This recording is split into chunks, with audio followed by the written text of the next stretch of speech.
Hello everyone, welcome to the my channel. I am Rudra, NEET value expert. कैसे आप लोग? I hope आपकी study बहुत अच्छी चल रही होगी।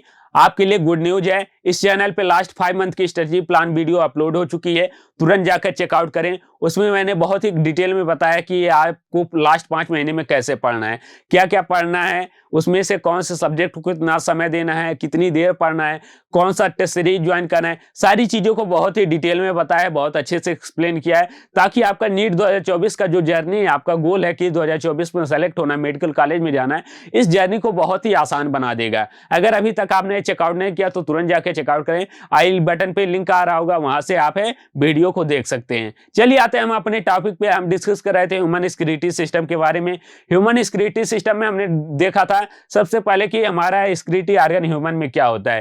ह्यूमन का सिक्योरिटी ऑर्गन हमारा किडनी होता है। किडनी के अगर हम डायमीटर की बात करें तो ये 10 से 12 सेंटीमीटर लेंथ में होता है। 4 to 5 सेंटीमीटर इसका विड्थ होता है एंड 2 to 3 सेंटीमीटर इसका थिकनेस होता है। डिफरेंट एनिमल में डिफरेंट सिक्योरिटी ऑर्गन होते हैं। जैसे कि हम बात करें एस्केल मेंथेरियन लिट्स के अंदर प्रोटोनेफ्रेडिया होता है।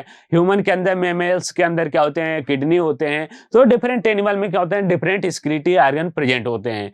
हम फिर बात किए थे जो हमारा किडनी होता है, किडनी का फंक्शनल यूनिट क्या होता है, नेफ्रॉन होता है। नेफ्रॉन के स्ट्रक्चर की अगर हम बात करें, नेफ्रॉन के 4 पार्ट होते थे। सबसे पहला पार्ट होता था बोमन्स कैप्सूल, सेकंड आता था हमारा पीसीटी, थर्ड आता था हमारा लूप्स ऑफ हेनले जो कि एक हेयर पिन लाइक स्ट्रक्चर होता था, एंड फोर्थ पार्ट होता था डीसीटी। डिफरेंट पार्ट में डिफरेंट फंक्शन परफॉर्म किए जाते थे।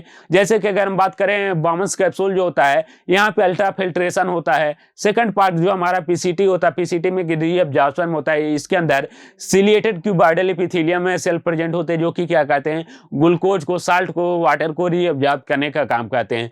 थर्ड पार्ट आता हमारा loops of Henle. Loops of Henle में क्या होता है कि यूरिन को कंसंट्रेट किया जाता है।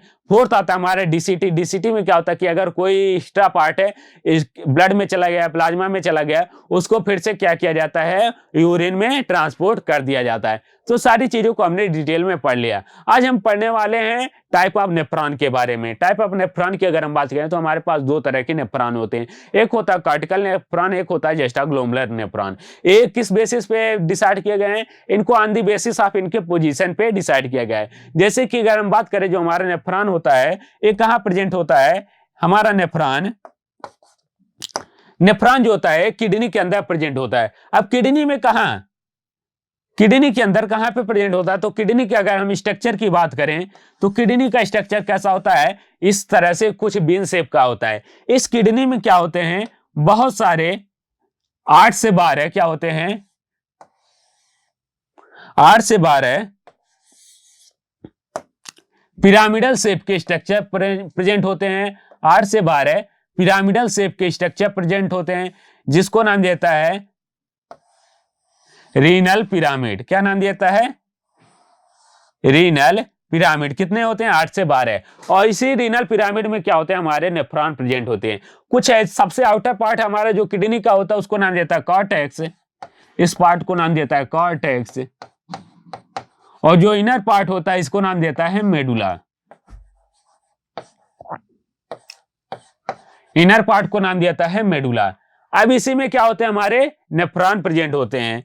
On the basis of position of nephron, मान लें नेफ्रॉन एक क्या है, यहां पे प्रेजेंट है, मेडुला वाले रीजन में मैक्सिमम प्रेजेंट है, तो इसको नाम देता है जस्टाग्लोमेरुलर नेफ्रॉन। अगर मान लें जो हमारा नेफ्रॉन है ये निकल के ये चला गया कॉर्टेक्स वाले रीजन में, चला गया ये कॉर्टेक्स रीजन में, तो इसको नाम दिया जाएगा कॉर्टिकल नेफ्रॉन। तो on the basis of position of nephron, nephron are 2 type, cortical nephron and juxtaglomerular nephron. Cortical nephron and juxtaglomerular medullary nephron. आज जो हमारे कॉर्टिकल नेफ्रॉन होते हैं उनका नंबर की अगर हम बात की जाए तो इनका नंबर मैक्सिमम होता है 85% होता है, 75 to 85%। मैक्सिमम कितना होता है, 85%। लेकिन अगर हम वही जस्टा मेडुलरी नेफ्रॉन जो होते हैं वो होते हैं केवल 15%। कितने, केवल 15% होते हैं। Malpighian corpuscles are located close to the kidney surface. ये कहां पे होता है, जो मालफेजियन कार्पेल्स होता है यानी बोमन्स कैप्सूल होता है, ये कहां पे लोकेटेड होता है, किडनी सरफेस के नजदीक होता है। किडनी सरफेस के नजदीक मतलब आप ये देख सकते हैं ये क्या है, किडनी का सरफेस है, और यहाँ पे क्या है, यहाँ पे बोमन्स कैप्सूल मार्फेजिन कार्पसेल से प्रेजेंट है और किसके नजदीक है, एक किडनी सरफेस के नजदीक है। तो जो कॉर्टिकल नेफ्रॉन होते हैं उसमें यहाँ पे जो बोमन्स कैप्सूल होता है वो किडनी सरफेस यानी कॉर्टिकल रीजन में प्रेजेंट होता है। लेकिन वहीं जो हमारे जेस्टा मेडुलरी नेफ्रॉन होते हैं उसका जो बोमन्स कैप्सूल होता है वो मेडुलरी रीजन में प्रेजेंट होता है। तो ये मेन डिफरेंस यही होता है नंबर का और कि कहां पे प्रेजेंट है। Their loop of Henle are mostly confined to the cortex and the very small part in the runs into the medulla। इसमें क्या होता है कि जो इसका लूप ऑफ हेनले है वो लूप ऑफ हेनले मैक्सिमम कहां प्रेजेंट होता है, ये मैक्सिमम प्रेजेंट होता है कि कॉर्टिकल रीजन में और बहुत कम प्रेजेंट होता है मेडुला रीजन में। लेकिन इसका लूप ऑफ हेनले मैक्सिमम कहां प्रेजेंट होता है, मेडुला रीजन में प्रेजेंट होता है। The loop of Henle of these nephron are long है dipping down into the medulla. कहां प्रेजेंट होता है, मेडुला के अंदर मैक्सिमम ये डिप होता है, प्रेजेंट होता है। वासा रेक्टा इज एब्सेंट है हाईली रिड्यूस। इसके अंदर क्या होता है, वासा रेक्टा एब्सेंट होता है या तो बहुत ही रिड्यूस होता है, लेकिन इसके अंदर वासा रेक्टा क्या होता है, प्रेजेंट होता है। वासा रेक्टा क्या होता है, जो हमारा नेफ्रॉन होता है नेफ्रॉन के चारों तरफ एक ब्लड कैपिलरी आई होती है, नेफ्रॉन के चारों तरफ ब्लड कैपिलरी गई होती है, इसको नाम देता है वासा रेक्टा। क्या नाम देता है, वासा रेक्टा। वासा रेक्टा। ये वासा रेक्टा क्या काम करती है, जब हम आगे पढ़ेंगे मैग्नीशियम आप यूरिन फॉर्मेशन में काउंटर करंट मैग्नीशियम, तो वहां पे कंसंट्रेशन को मेंटेन, ऑस्मोलैरिटी को मेंटेन करने का काम करती है। ये है कॉर्टिकल नेफ्रॉन। कॉर्टिकल नेफ्रॉन को देख सकते हैं एक कहां प्रेजेंट है, मैक्सिमम कॉर्टेक्स रीजन में प्रेजेंट है और इसका लूप ऑफ हेनले भी क्या होता है, बहुत ही शॉर्ट होता है। और लूप ऑफ हेनले जो है वो मैक्सिमम कहां प्रेजेंट है, एक कॉर्टिकल रीजन में, बहुत कम कहां प्रेजेंट है, ये मेडुला रीजन में प्रेजेंट है। लेकिन वही जो जेस्टा मेडुलरी नेफ्रॉन होते हैं वो मैक्सिमम कहां प्रेजेंट है, वो मेडुलरी रीजन में प्रेजेंट होते हैं। उसका लूप ऑफ हेनले मैक्सिमम कहां प्रेजेंट है, मेडुलरी रीजन में। और इसमें क्या होता है, एक वेल डेवलप वासा रेक्टा पाया जाता है। ये तो बात हो गई टाइप ऑफ नेफ्रॉन की। नेक्स्ट पार्ट आता है urine formation involve in the three main process. क्या होता है जो हमें आ रहा है, बहुत ही इंपॉर्टेंट पार्ट आ गया कि mechanism of urine formation. Mechanism of urine formation, अगर मैकेनिज्म की बात करें तो यूरिन फॉर्मेशन के लिए तीन मैकेनिज्म आते हैं। तीन मैकेनिज्म कौन कौन से, सबसे पहला आता है ग्लोमेरुलर फिल्ट्रेशन, सेकंड आता है रीअब्जॉर्प्शन, थर्ड आता है ट्यूबुलर सिक्रीशन। अब ये क्या होता है उसकी अगर हम बात करें, तीन मेथड होते हैं, तीन स्टेप होते हैं। फर्स्ट स्टेप आता है glomerular filtration, second reabsorption, third tubular secretion. ये क्या होते हैं, सबसे पहले अगर हम बात करें कि ग्लोमेरुलर फिल्ट्रेशन क्या होता है, ये हमारा क्या है, एक लाइन डायग्राम हम देखते हैं। ये क्या है, हमारा बामन्स कैप्सूल है। ये क्या है, बामन्स कैप्सूल। ये क्या है, बामन्स कैप्सूल है। इस बामन्स कैप्सूल में क्या होते हैं, यहाँ पे afferent arteriole and efferent arteriole आते हैं और क्या बनाते हैं, ग्लोमेरुलस बनाते हैं, ग्लोमेरुलस। एफरेंट आर्टियोल आया और यहां से क्या चला गया, इफरेंट आर्टियोल चला गया और ये यहाँ पे क्या हो जाते हैं, आपस में क्वाइल हो जाते हैं और क्या बनाते हैं, ग्लोमेरुलस को फॉर्मेशन करने का काम करते हैं। यहां से क्या होता है, यहां से निकलता हमारा ये बामन कैप्सूल से निकला पीसीटी वाला पार्ट। क्या, पीसीटी वाला पार्ट, पीसीटी पार्ट आ गया। पीसीटी पार्ट से निकलता हमारा, पीसीटी पार्ट के आगे क्या है हमारा, लूप ऑफ हेनले है, loop of Henley, loop of Henley है। अब लूप ऑफ हेनले से आगे जब हम जाते हैं तो आता हमारा डीसीटी पार्ट। डीसीटी पार्ट किसमें कन्वर्ट हो जाता है आगे जाके, ये मिल जाता है कलेक्टिंग डक्ट के अंदर। किसके अंदर, कलेक्टिंग डक्ट के अंदर।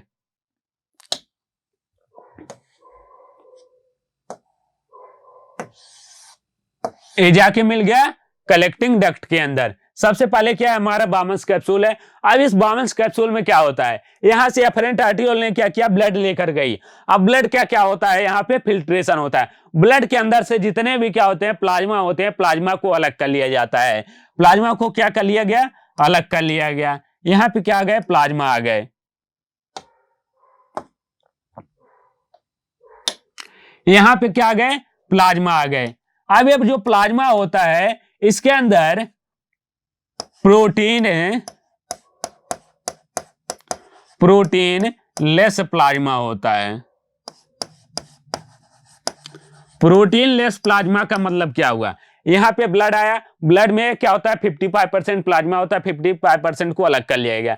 अब ये जो प्लाज्मा है इसके अंदर प्रोटीन नहीं होता है, प्रोटीन को नहीं छाना जाता है, और बाकी जितने भी कंस्टिट्यूएंट होते हैं प्रोटीन प्लाज्मा के सारे चीजों को निकाल लिया जाता है। किसके द्वारा, उसके लिए बहुत सारे यहाँ पे प्रेशर लगते हैं। इस प्रेशर में क्या होता है कि यहाँ से जो ब्लड होता है, ब्लड में से और प्लाज्मा को निकाल दिया जाता है, एंड क्या बचता है, केवल ब्लड होता है, ब्लड आगे बढ़ जाता है। अब ब्लड आगे बढ़ गया, क्या हो गया, अब ये कैसे छानता है, इसके लिए हम बात किए थे, जो हमारा बोमन्स कैप्सूल होता है इसके अंदर पोडोसाइट सेल प्रेजेंट होते हैं। इस पोडोसाइट सेल के बीच में क्या होते हैं, बहुत सारे स्लिट प्रेजेंट होते हैं, जिसको फिल्ट्रेशन स्लिट कहा जाता है। जो afferent arteriole and different arteriole है उसके डायमीटर में डिफरेंस होता है, तो उससे प्रेशर लगता है। जो ग्लोमरस है यहाँ पे क्वाइल्ड हो गए, उससे प्रेशर लगता है। तो बहुत सारे यहाँ पे क्या होते हैं, प्रेशर क्रिएट होते हैं, जिससे क्या होता है कि प्लाज्मा अलग हो जाता है। अब यहाँ पे प्लाज्मा अलग हो गया, प्लाज्मा अलग हो गया, इसमें क्या प्रोटीन नहीं है। अब इसमें प्लाज्मा का है बहुत सारे कंस्टिट्यूएंट है, यहाँ पे यूरिया भी प्रेजेंट है, साल्ट भी प्रेजेंट है, ग्लूकोज भी प्रेजेंट है, और भी बहुत सारे आयंस प्रेजेंट है, कई सारी चीजें इसके अंदर क्या होती हैं, प्रेजेंट होती हैं। अब सारी चीजों को हमें क्या करना है, यूरिन में नहीं भेजना है। इसमें जो हमारे काम की चीजें, जैसे कि हम बात कर लें ग्लूकोज की बात कर लें, साल्ट की बात कर लें, आयंस की बात कर लें, ये हमारे यूजफुल चीजें हैं। इसको क्या किया जाता है, पीसीटी के अंदर रीअब्जॉर्ब कर लिया जाता है। रीअब्जॉर्प्शन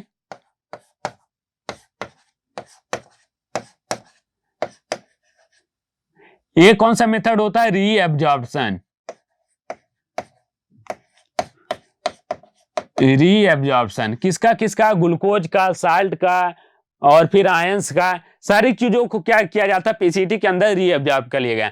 अब उसके बाद क्या बचता है, वो पानी बचता है, यूरिया बचता है, एंड कुछ साल्ट बचते हैं। जो पानी होता है और साल्ट होता है उसको रीअब्जॉर्ब किया जाता है, वाटर को, यहाँ पे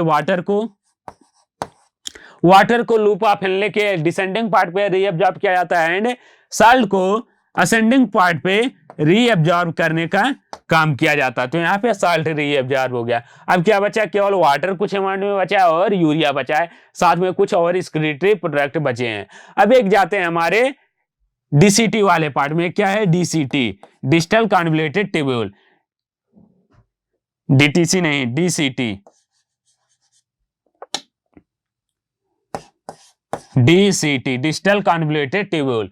अब इसमें क्या होता है कि मान रहे हैं कि प्लाज्मा के अंदर कुछ ज्यादा अमाउंट में साल्ट चला गया या फिर कोई भी एक्स्ट्रा अमाउंट में चला गया। अब उसको फिर से क्या किया जाता है, सिक्रीट आउट किया जाता है। सिक्रीट आउट का मतलब क्या होता है कि इसको फिर से भेजा जाता है, इसे डीसीटी के अंदर भेजा जाता है, ताकि वो यूरिन में क्या हो जाए, फिर से मिल जाए। और यूरिन जब बन जाता है, यहाँ पे कंसंट्रेटेड यूरिन का फॉर्मेशन हो गया। अब कंसंट्रेटेड यूरिन जाती है हमारे कलेक्टिंग डक्ट के अंदर, कलेक्टिंग डक्ट के अंदर। कलेक्टिंग डक्ट के अंदर क्या किया जाता है, वाटर यूरिया की ऑस्मोलैरिटी को मेंटेन किया जाता है। यहाँ पे अगर यूरिया कम है तो यूरिया को फिर से क्या किया जाता है, यहाँ पे डाल दिया जाता है। अगर यूरिया ज्यादा है तो उसको निकाल दिया जाता है प्लाज्मा के अंदर। तो क्या होता है, यहाँ पे ऑस्मोलैरिटी को मेंटेन करने का काम किया जाता है। तो यहाँ से जाता है, ये कलेक्टिंग डक्ट हो गया। कलेक्टिंग डक्ट से जाता है डक्ट ऑफ बेलनी के अंदर।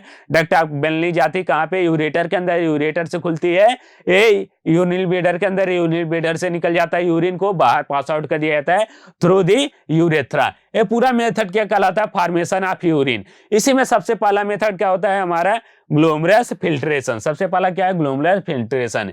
The first step in the urine formation is the filtration of the blood which is carried out by the glomerulus and is called glomerulus filtration. क्या नाम देता है, ग्लोमेरुलस फिल्ट्रेशन नाम दिया जाता है।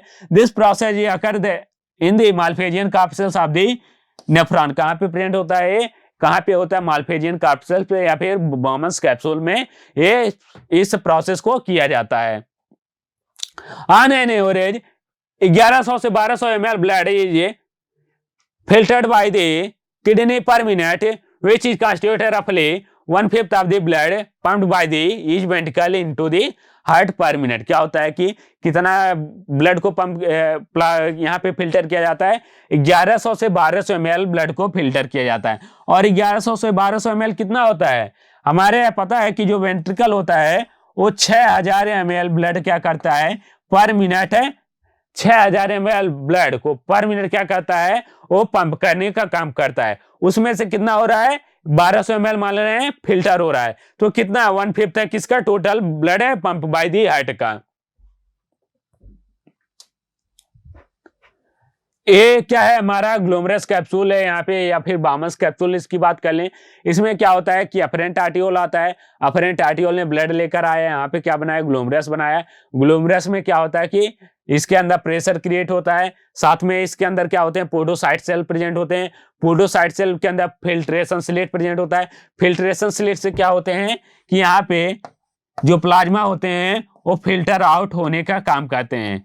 क्या करते हैं, फिल्टर आउट होने का काम करते हैं। अब यहाँ पे जो फिल्टर हो गया है इसको नाम दिया जाता है फिल्ट्रेशन, इसको नाम देता है फिल्ट्रेट,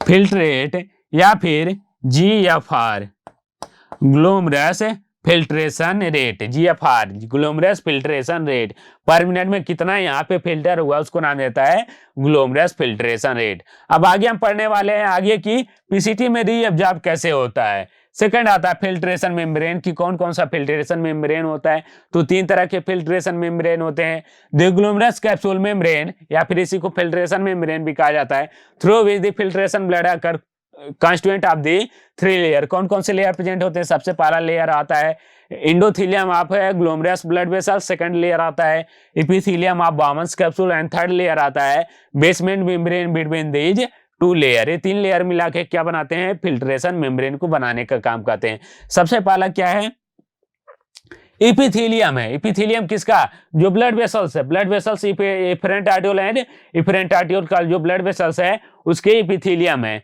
सेकंड लेयर हमारा पोडोसाइट सेल, पोडोसाइट सेल है। पोडोसाइट सेल मेनली क्या काम के, सिंपल स्क्वैमस एपिथेलियम का बना होता है, और इसके बीच में जो स्पेस होता है इस स्पेस को क्या नाम दिया जाता है, इस स्पेस को नाम दिया जाता है फिल्ट्रेशन स्लिट। क्या नाम देता है, फिल्ट्रेशन स्लिट। और फिल्ट्रेशन स्लिट के थ्रू ही क्या होता है, यहाँ पे फिल्टर आउट होने का काम करता है। और इन दोनों के बीच में क्या होता है कि एक सब्सटेंस प्रेजेंट होता है जिसको नाम देता है बेसमेंट मेम्ब्रेन। क्या नाम देता है, बेसमेंट मेम्ब्रेन। इसके बीच में बेसमेंट सब्सटेंस प्रेजेंट होता है। ये तीनों मिलाकर, लेयर मिलाकर क्या बनाते हैं, हमारा फिल्ट्रेशन मेम्ब्रेन बनाने का काम करते हैं। The blood filter, so they finally through the membrane that almost all the constituent of the plasma except the protein pass into the lumen of the Bowman's capsule. कहाँ पे पास हो जाता है, बामस कैप्सूल के ल्यूमन में पास आउट हो जाने का काम करता है। Therefore it is the considered the process of ultra filtration, इसलिए इसको क्या नाम देता है, प्रोसेस ऑफ अल्ट्रा फिल्ट्रेशन, क्योंकि इसके अंदर सब कुछ क्या हो जाता है, फिल्टर आउट हो जाने का काम करता है। यहाँ से फिल्टर हो गया, कहाँ पे पहुंच गया, पीसीटी में पहुंच गया। अब पीसीटी में इसका क्या हो जाएगा, रीएब्जॉर्प्शन होगा। The plasma fluid that filter from the glomerular और capillaries is called glomerular filtrate. क्या नाम देता है, ग्लोमरस फिल्ट्रेट नाम दिया जाता है। एंड प्रोटीन लेस प्लाज्मा होता है। क्या होता है, इसके अंदर कोई भी प्रोटीन नहीं प्रेजेंट होता है, ये प्रोटीन लेस प्लाज्मा होता है। प्लाज्मा माइनस है, प्रोटीन इक्वल्स टू ग्लोमरस फिल्ट्रेट। क्या नाम देता है, ग्लोमरस फिल्ट्रेट। सेकंड आता है फिल्ट्रेशन फ्रैक्शन। फिल्ट्रेशन फ्रैक्शन की अगर हम बात करें तो कितना फिल्ट्रेशन फिल्टर क्या हुआ है, फिल्टर आउट हुआ है, कितना GFR जो है वो फिल्टर आउट हुआ है, उसको नाम देता है filtration fraction. And on average 1100 से 1200 ml of blood is filtered by the kidney पर मिनट। क्या होता है, 1100 से 1200 ml क्या होता है, किडनी पर मिनट फिल्टर करती है, which constitute roughly 20 to 25% of the blood pump by the each ventricle of the heart in a minute। क्या होता है कि ये कितना होता है, 20 to 25% होता है किसका, 6000 ml का, 6000 ml का 20 to 25%। क्योंकि आपको पता है कि 72 सेकंड में क्या होता है, जो हमारा 60 सेकंड में 72 बार हार्ट बीट करता है, तो उसके अंदर कितना करता है, लगभग 6000 ml ब्लड को फ्लो करने का काम करता है। तो उसमें से कितना हो रहा है, 1100 से 1200 ml ही फिल्टर आउट होने का काम करता है। This is blood about the 650 ml of the blood plasma. कितना होता है, अगर हम बात करें 1200 ml का 55% क्या होता है, प्लाज्मा होता, तो कितना हो जाएगा, 650 ml हो जाएगा। This is the 650 ml renal plasma, या फिर इसी को नाम देता है रीनल प्लाज्मा फ्लो। क्या नाम देता है, renal plasma flow, renal plasma flow, ये कितना होता है 650 ml होता है। 650 ml कैसे, 55% of 55% of plasma, 55% of plasma. Blood plasma filtered by the all nephron of the both kidney in the पर मिनट, कितना होता है ये, दोनों प्लाज्मा किडनी के सारे नेफ्रॉन के द्वारा फिल्टर किया हुआ होता है। It is about the 125 ml called glomerular filtration rate. इसमें से क्या होता है कि 125 ml क्या नाम देता है, जीएफआर नाम दिया जाता है ग्लोमरस फिल्ट्रेशन रेट, जीएफआर, जीएफआर नाम दिया जाता है, कितना, जीएफआर। ये तो क्या हुआ, फिल्टर आउट होने का काम किया। अब इसमें क्या होता है 125 ml क्या होता है कि 125 ml वो आता है यूरिन के अंदर, किसके लिए, रीअब्जॉर्प्शन के लिए, किसके लिए, रीअब्जॉर्प्शन के लिए। The amount of the filtration formed by the kidney per minute is called GFR, क्या नाम देता है, GFR नाम देता है। GFR in a healthy individual is about the 125 ml, that is 180 litre per day, कितना होता है 180 लीटर पर डे होता है। ये कितना हुआ, 180 लीटर जो बन रहा है ये कंटिन्यूअस फिर से रीअब्जॉर्ब हो जा रहा है। ये कंटिन्यूअस रीअब्जॉर्ब होने की वजह से क्या हो रहा है, कंटिन्यूअस साइकिल में चल रहा है। लेकिन क्या इतना हमारे यूरिन में आता है, इतना नहीं आता है। यूरिन में क्यों कितना आता है, मान लें पूरे दिन में 1 लीटर यूरिन का फॉर्मेशन हो रहा है, तो 1 लीटर यूरिन का फॉर्मेशन हो रहा है, तो बाकी के जो वन है 179 लीटर वो कहाँ गए, उसको फिर से बॉडी ने क्या किया, रीअब्जॉर्ब कर लिया। वो कंटिन्यूअस प्रोसेस चलता रहता है। अगर हम बात करें फिल्ट्रेशन फ्रैक्शन की, तो फिल्ट्रेशन फ्रैक्शन होता है GFR upon RPF, renal plasma flow. तो उसका अमाउंट कितना हो जाएगा 125 अपॉन 650, 125 अपॉन 650, तो ये कितना हो जाएगा 1/5, कितना हो जाएगा ये 1/5 होता है क्या हमारा filtration fraction. Next point, effective filtration pressure. Pressure की अगर हम बात करें तो कौन कौन से प्रेशर यहाँ पे लगते हैं फिल्ट्रेशन के लिए, तो यहाँ पे 3 प्रेशर लगते हैं। सबसे पहला आता है ग्लोमेरुलर हाइड्रोस्टेटिक प्रेशर, थर्ड आता है, सेकंड आता है कैप्सुलर हाइड्रोस्टेटिक प्रेशर, थर्ड आता है ब्लड कोलाइडल प्रेशर। ये तीनों प्रेशर मिलके ही क्या करते हैं, यहाँ पे फिल्ट्रेशन करने का काम करते हैं।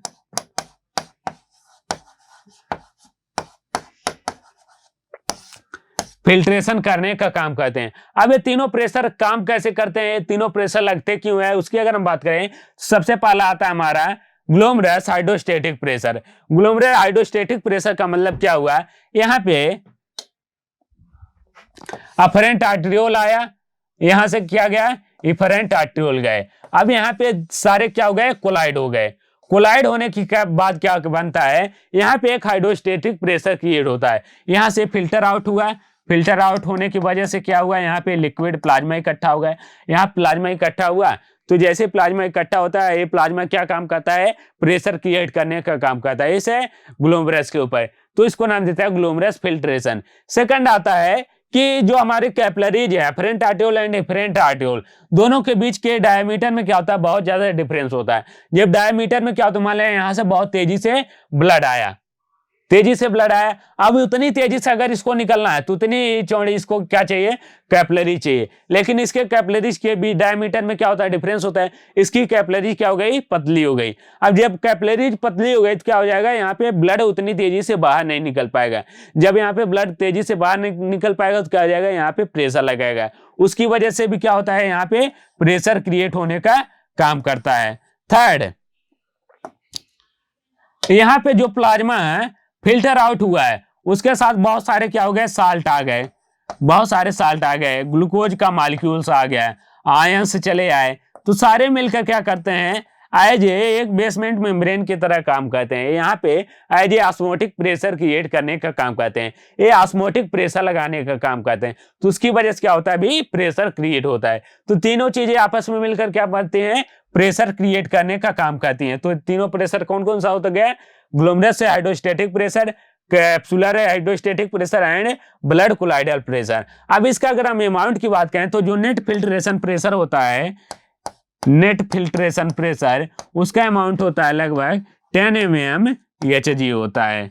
कितना होता है, 10 mmHg होता है।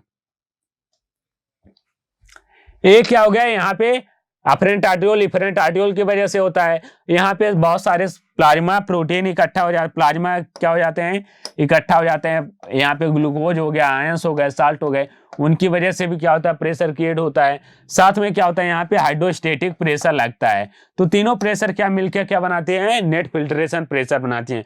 और जो नेट फिल्ट्रेशन प्रेशर होता है उसका अमाउंट होता है 10 mm Hg। कितना होता है, 10 mm Hg होता है।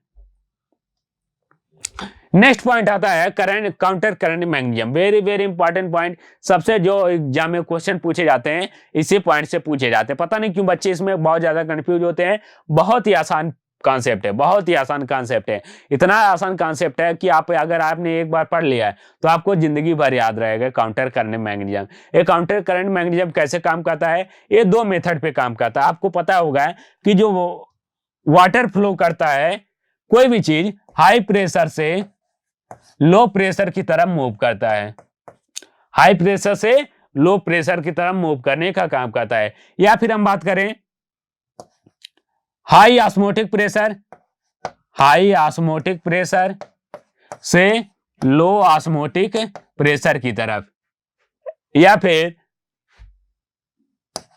लो वाटर पोटेंशियल से हाई वाटर पोटेंशियल की तरफ मूव करने का काम करता है। इसी मेथड पे क्या होता है, हमारा काउंटर करंट मैग्नीशियम काम करता है। अब ये काउंटर करंट मैग्नीशियम होता क्या है, इसकी अगर हम बात करें, mammals have ability to produce a concentrated urine, loops of Henle and vasa recta play a significant role in this। जो हमारा मैमल्स होते हैं, मैमल्स क्या करते हैं, एक कंसंट्रेटेड यूरिन प्रोड्यूस करने का काम करते हैं। अभी आपने देखा कि 180 लीटर क्या हो रहा है पर डे यूरिन का फॉर्मेशन हो रहा है, लेकिन क्या 180 लीटर यूरिन निकल रहा बाहर, नहीं निकलता है। क्यों, क्योंकि उसको रीअब्जॉर्ब कर लिया, उसको और क्या किया गया, कंसंट्रेट किया गया। तो कंसंट्रेट करने का काम जो होता है वो कहाँ पे होता है, लूप्स ऑफ हेनले के अंदर होता है। इसमें मदद करता है हमारा वासा रेक्टा, क्या वासा रेक्टा। अभी कैसे काम करता है अभी आगे देखेंगे। The flow of the filtrate in the two limbs of loop of Henley in opposite direction and दस फॉर्म है काउंटर करंट। क्या काम करती हैं, अपोजिट डायरेक्शन में मूव करती हैं और एक काउंटर करंट बनाने का काम करती हैं। कैसे बनाती हैं अभी देखते हैं। The flow of the blood through the two lines of the Vasa रेक्टा is also a counter current pattern. जो वासा रेक्टा होता है ये भी काउंटर करंट पैटर्न में मूव करता है। The proximity between the loops of Henle and vasa recta well as the counter current in them help in the maintaining and increasing osmolality towards the inner medullary interstitium. क्या होता है कि ये inner medullary की तरफ है osmolarity को increase करने का काम करता है। About 300 ml in the cortex to about the 1200 milliosmole per litre in inner medulla. कहां कितना होता है, 1200 इनर मेडुला की तरफ है होता है। अब ये काम कैसे करता है उसकी अगर हम बात करें, ये काम कैसे करता है।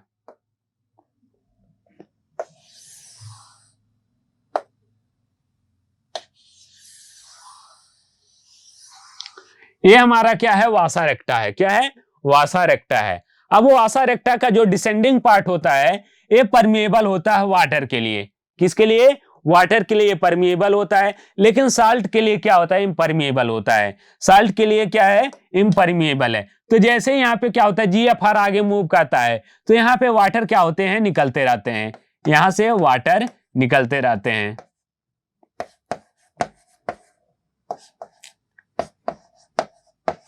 वाटर क्या हो गए, यहां से वाटर निकल रहे हैं। अब यहाँ पे जो ऑस्मोलैरिटी होती है, ऑस्मोलैरिटी यहाँ पे 300 होती है, यहाँ पे 300 होती है, यहाँ पे 400 होती है, यहाँ पे 500 होती है, यहाँ पे 600 होती है, यहाँ पे 700 होती है, यहाँ पे लास्ट में 1200 होती है। कि यहाँ इतना बॉटम पे 1200 होती है। तो यहाँ पे जैसे जैसे मूव कर रहा है ऑस्मोलैरिटी बढ़ती जा रही है, तो वाटर उतनी तेजी से क्या हो रहा है, यहाँ पे निकलता जा रहा है। अब ये जैसे ही असेंडिंग पार्ट में जाता है, असेंडिंग जो लिम्ब होता है क्या होता है कि वाटर के लिए इम्परमिएबल होता है, लेकिन ये परमिएबल होता है साल्ट के लिए। किसके लिए, साल्ट के। तो यहाँ से क्या निकलने लगता है, NaCl, साल्ट को यहां से बाहर निकाला जाता है, NaCl। साल्ट यहां से बाहर निकल गई, यहां से अब वाटर बाहर निकल गया, यहां से क्या निकल गया, साल्ट बाहर निकल गया। अब यहां क्या बचा, केवल यूरिया बचा। अब ये कंसंट्रेटेड यूरिन क्या हो गया, आगे बढ़ जाता, क्योंकि यहां से वाटर जितना रीअब्जॉर्ब होना था, वाटर रीअब्जॉर्ब हो गया। यहां पे जो साल्ट थे, साल्ट को भी क्या कर लिया गया, रीअब्जॉर्ब कर लिया गया। अब जो वासा रेक्टा होता है, वासा रेक्टा हेल्प करता है to maintaining osmolarity between them. कैसे मेंटेन करने का काम करता है उसकी अगर हम बात करें, तो जो वासा रेक्टा होता है, वो वासा रेक्टा इसी के साथ मूव करता है, वासा रेक्टा इसी के साथ मूव करता है, वासा रेक्टा इसी के साथ मूव करता है। अब ये वासा रेक्टा इसके साथ मूव करने में क्या कारण होता है उसकी अगर हम बात करें, तो वासा रेक्टा के अंदर क्या होता है कि जो ऑस्मोलैरिटी होती है, यहाँ पे ऑस्मोलैरिटी जो है वो 300 है, 300 है, यहाँ पे 400 है, यहाँ पे 500 है। तो ऑस्मोलैरिटी के बीच में दोनों में क्या हो जाता है, डिफरेंस हो जाता है, जिसकी वजह से क्या होता है कि वाटर आसानी से और साल्ट आसानी से मूव आउट होने का काम करता है। तो ये होता है काउंटर करंट मैकेनिज्म। क्या होता है, काउंटर करंट मैकेनिज्म होता है। The gradient mainly caused by the NaCl in urea, किसकी वजह से हो रहा है, NaCl की वजह से और यूरिया की वजह से। NaCl is transported by the ascending limb of loop of Henle which is exchange with the descending limb of वासा रेक्टा। किससे एक्सचेंज करता है, डिसेंडिंग लिम्ब के वासा रेक्टा से। NaCl is returned to the interstitium by the ascending portion of the vasa recta। ये वापस कैसे कर देता है, असेंडिंग लिम्ब यहां से आया, क्या लिया, यहां से वापस लिया, यहां से किस में डाल दिया, फिर से वासा रेक्टा के अंदर वापस कर दिया। तो दोनों से क्या होता है, ऑस्मोलैरिटी को मेंटेन करने का काम करता है। यह कुछ इस तरीके का फिगर है। इसमें क्या होता है, यहां से ग्लोमेरुलस फिल्ट्रेशन हुआ, GFR आया, GFR की ऑस्मोलैरिटी क्या होती है, यहाँ पे 300 ml 300 मिली ऑस्मोल पर लीटर होती है। यहां से क्या हुआ, पहले वाटर को रीअब्जॉर्ब किया गया, यहां से वाटर को रीअब्जॉर्ब किया, और जैसे जैसे वाटर को रीअब्जॉर्ब किया जाता है, वाटर को रीअब्जॉर्ब किया गया, वाटर रीअब्जॉर्ब होता गया, रीअब्जॉर्ब होता गया, और लास्ट में कितना बन गया, 1200 बन गए। कितना बन गया, 1200। और जो असेंडिंग है, असेंडिंग किसके लिए परमिएबल है, साल्ट के लिए परमिएबल है, लेकिन वाटर के लिए परमिएबल है। अब यहां से क्या हो गया, इसके अंदर से जितने भी साल्ट हैं, साल्ट सारे बाहर निकलते गए। जैसे साल्ट बाहर निकलेंगे तो यहाँ पे ऑस्मोलैरिटी क्या हो जाएगी, फिर से 1200 से कितना हो जाएगी, 200 जो हो गए, और यहाँ पे कंसंट्रेटेड यूरिया जो है वो चला गया कलेक्टिंग डक्ट के अंदर। ये पूरा मैकेनिज्म क्या कहलाता है, हमारा counter current mechanism. I hope आपको समझ में आया होगा। आपको यहाँ पे केवल दो चीजें याद रखनी की, जो डिसेंडिंग लिम्ब होता है वाटर के लिए परमिएबल होता है, जो असेंडिंग लिम्ब होता है वो साल्ट के लिए परमिएबल होता है। और यहाँ पे जो वाटर और साल्ट मूव करता है, एक कंसंट्रेशन डिफरेंस की वजह से मूव करता है। सेकंड आता है रेगुलेशन ऑफ किडनी।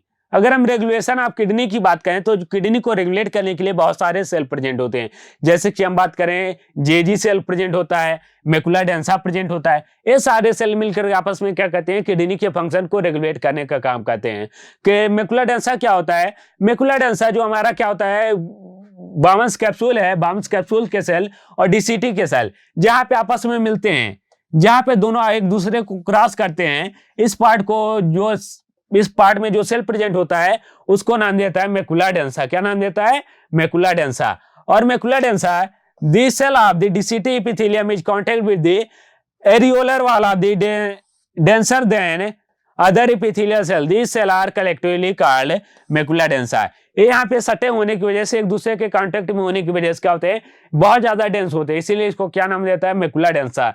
सेकंड आता हमारा जेजी सेल। जेजी सेल की अगर हम बात करें, तो जेजी सेल जो होता है, ये हमारा जो इफेरेंट आर्टियोल होता है, अफरेंट आर्टियोल, और यहाँ पे जो हमारा डिस्टल डीसीटी मिल रहा है, दोनों के बीच में जो जंक्शन बन रहा है, उसके साथ जो सेल प्रेजेंट होता है, इस सेल को नाम देता है हमारा जेजी सेल। जेजी सेल क्या काम करता है, ये रेनिन सेक्रेट करने का काम करता है। JG cell, JG cell, JG cell का जो मेन काम होता है, सिक्रेट करता है rennin, RENIN।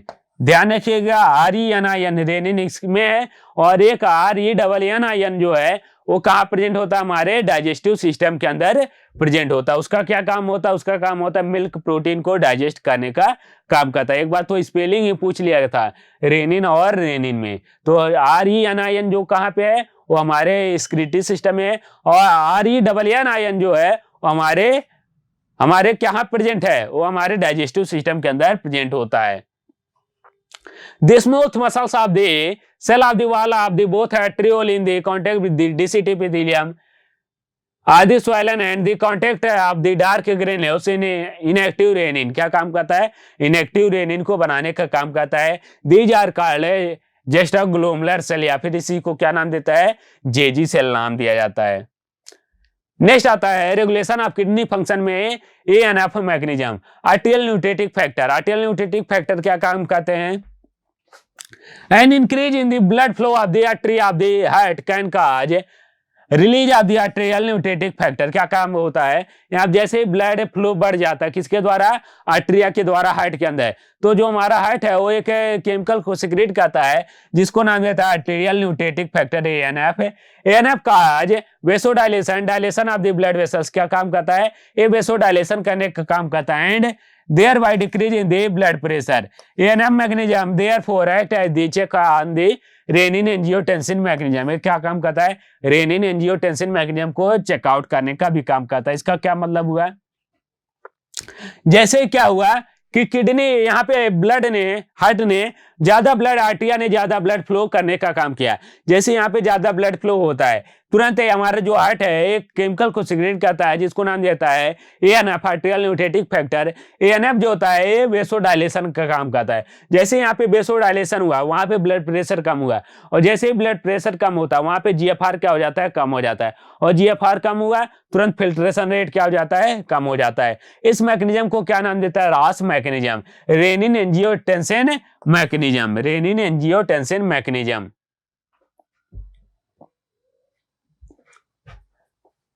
Next point, role of other organ in excretion. क्या होता है कि अभी तक हमने जो एक्सक्रीटरी ऑर्गन के बारे में पढ़ा वो कौन सा था, हमारा था किडनी। किडनी के बाद कुछ और एक्सक्रीटरी ऑर्गन होते हैं जो कि एक्सक्रीशन में हेल्प करते हैं, वेस्ट मटेरियल को बाहर निकालने में हेल्प करते हैं। तो जो सबसे पहला ऑर्गन आता है हमारा लंग्स आता है। लंग्स क्या काम करता है, CO2 भी क्या है, एक तरह का एक्सक्रीटरी प्रोडक्ट है, इसको बाहर निकालने का काम करता है। साथ में कुछ और भी एक्सक्रीटरी या वोलेटाइल एक्सक्रीटरी सब्सटेंस होते हैं उनको निकालने का काम करता है। सबसे पहला आता है lungs. Human lungs eliminate around 200 ml पर minute CO2 and about the 400 ml of water per day. क्या काम करता है, लगभग 200 ml पर मिनट CO2 को एक्सक्रीट आउट करता है एंड 400 ml वाटर को पर डे एक्सक्रीट आउट करने का काम करता है।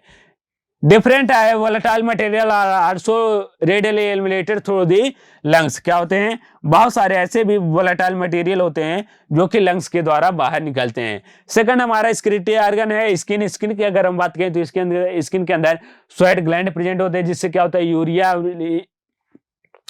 यूरिया, साल्ट, लैक्टिक एसिड सारी चीजें बाहर आने का काम करती हैं। Sweat contain about 99% water, NaCl, lactic acid and small amount of urea. बहुत कम अमाउंट में यूरिया प्रेजेंट होता है लेकिन यूरिया स्किन जो हमारा स्वेट होता है उसके अंदर प्रेजेंट होता है। साथ में क्या होता है, primary function of the sweat is to facilitate cooling effect on the body surface. Primary function क्या होता है स्वेट ग्लैंड का, एक कूलिंग प्रोवाइड करने का काम करता है। नेक्स्ट है सीबेशियस ग्लैंड। सीबेशियस ग्लैंड की बात करें तो ये भी हमारे स्किन में प्रेजेंट होता है। इसका क्या काम करता होता है, ये स्वेट को, वैक्स को, स्टेरॉइड्स को सिक्रेट आउट करने का काम करता है। These secrete sebum which contain wax, sterols, other excretory hydrocarbon and fatty acid. These secretion provide a protective covering for the skin. ये क्या काम करता है, प्रोटेक्टिव कवरिंग प्रोवाइड करने का काम करता है। नेक्स्ट है डिसऑर्डर ऑफ एक्सक्रीटरी सिस्टम। अगर हम एक्सक्रीटरी सिस्टम के डिसऑर्डर की बात करें तो सबसे पहला डिसऑर्डर आता है यूरेमिया। यूरेमिया की अगर हम बात करें, presence of excess urea in the blood. अगर क्या हो गया, बहुत ज्यादा यूरिया ब्लड में एक्युमुलेट हो रहा है तो उस कंडीशन को नाम देता है यूरेमिया। यूरेमिया में क्या होता है कि जो हमारा किडनी होता है वो प्रॉपर फंक्शन नहीं कर पा रहा है। जब प्रॉपर फंक्शन नहीं कर पा रहा है तो वहां से जो यूरिया है उसको फिल्टर आउट करने का काम नहीं कर पा रहा है। जब यूरिया फिल्टर आउट नहीं हो रहा है तो यूरिया कहाँ एक्युमुलेट होने लगेगा, वो किडनी के अंदर एक्युमुलेट होने लगेगा। जब यूरिया किडनी के अंदर एक्युमुलेट होने लगा और किडनी फंक्शन ब्लड के अंदर एक्युमुलेट होने लगा और किडनी उसको बाहर नहीं निकाल पा रहा है, तो इस कंडीशन को क्या नाम देता है, यूरेमिया। और ये कब होता है, जब हमारा किडनी क्या हो जाता है, फेल हो जाता है, जब किडनी अपना फंक्शन परफॉर्म नहीं कर पाता है, तो इस कंडीशन में क्या होता है, किडनी फेलियर में यूरेमिया होता है। सेकंड आता है रीनल फेलियर। रीनल फेलियर में क्या होता है, it is a syndrome characterised by the renal dysfunction. यहाँ पे जो हमारी किडनी है वो भी अच्छी तरीके से काम नहीं कर पाती है, उस कंडीशन को नाम देता है renal failure. Oligouria sudden areas in the metabolic waste production like urea and creatine in the blood, या फिर इसी को इस कंडीशन को नाम देता है यूरेमिया। अब ये कब हो सकता है, जब क्या हो जाए कि किडनी के ब्लड के अंदर बहुत अचानक से क्या हो जाए, हमारा यूरिया का अमाउंट बढ़ गया, हम बहुत ज्यादा क्या करें, प्रोटीनियस डाइट अचानक से लेने लगे, तो क्रिएटिन का अमाउंट बढ़ गया, प्रोटीन हमारी यूरिया का अमाउंट बढ़ गया, तो उससे भी क्या हो सकता है, रीनल फेलियर हो सकता है। नेक्स्ट है ओलिगोयूरिया। इसी को नाम देता है लेस प्रोडक्शन ऑफ यूरिन। अगर यूरिन का प्रोडक्शन बहुत कम हो रहा है तो उस कंडीशन को नाम देता है ओलिगोयूरिया। एनीयूरिया अगर बहुत बिल्कुल भी नहीं हो रहा है यूरिन का production, no production of urine, तो उस कंडीशन को नाम देता है एनीयूरिया। पॉलीयूरिया, अगर बहुत ज्यादा यूरिन बन रहा है तो उस कंडीशन को नाम देता है पॉलीयूरिया। पॉलीयूरिया क्यों होता है, एक कंडीशन होता है डायबिटीज में इंसिपिडस के केस में। डायबिटीज इंसिपिडस के केस में क्या होता है कि एडीएच हार्मोन जो होता है, एडीएच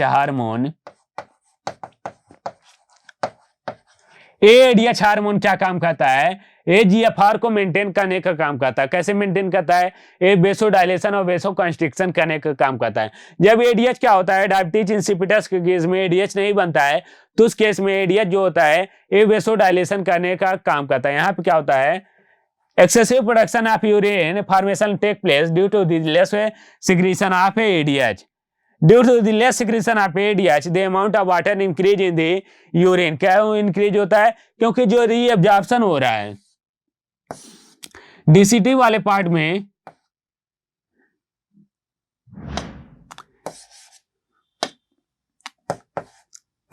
डीसीटी वाले पार्ट में जो रीअब्जॉर्प्शन हो रहा है वो किसकी प्रेजेंस में होता है, वो एडीएच की प्रेजेंस में होता है। अगर यहाँ पे रीअब्जॉर्प्शन नहीं हो रहा तो जो वाटर है, वाटर सीधा कहाँ चला जा रहा है, यूरिन के अंदर चला जा रहा है। और यूरिन के अंदर जैसे वाटर जाएगा, यूरिन का सारा कहाँ चला जाएगा, यूरिनरी ब्लैडर में, और यूरिनरी ब्लैडर से कहाँ पे जाएगा, ये मैच्योरेट हो जाएगा, किसके द्वारा, यूरेथ्रा के द्वारा।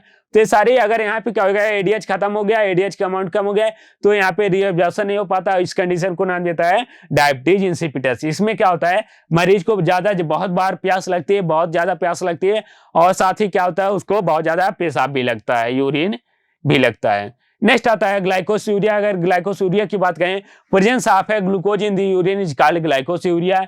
हिमेटोयूरिया की अगर हम बात करें तो presence of blood in the urine is called haematuria. ये किसकी वजह से हो सकता है, बैक्टीरियल इन्फेक्शन की वजह से हो सकता है, या फिर ब्लैक वाटर फीवर की वजह से हो सकता है। नेक्स्ट है डायूरियासिस। डायूरियासिस की बात करें, process of excess formation of urine in kidney is called diuresis. क्या होता है कि अगर बहुत ज्यादा किडनी के अंदर यूरिन बन रहा है तो उस कंडीशन को नाम देता है डायूरियासिस।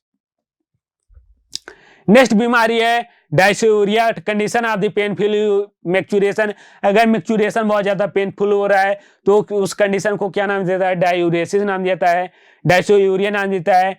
क्रिस्टैलिस, अगर क्या हो रहा है कि किडनी के अंदर, या फिर हम बात करें यूरिनरी ब्लैडर के अंदर कहीं पे स्टोन का फॉर्मेशन हो जा रहा है, तो उस कंडीशन को नाम देता है क्रिस्टैलिस। Infection of the urinary bladder is termed cystitis. Proteinuria, अगर प्रोटीनूरिया की बात करें, presence of the blood protein in urine. क्या होता है, ब्लड प्रोटीन अगर प्रेजेंट है, किसके अंदर प्रोटीन नहीं आ रहा था पहले, जो जीएफआर होता था, जीएफआर वो कैसा होता था, प्रोटीन लेस होता था, प्रोटीन लेस होता था, इसके अंदर कोई भी प्रोटीन नहीं प्रेजेंट होता था। लेकिन क्या हो रहा है कि अगर इसके अंदर प्रोटीन आ जा रहा है तो उस कंडीशन को नाम दिया जा रहा है प्रोटीनूरिया।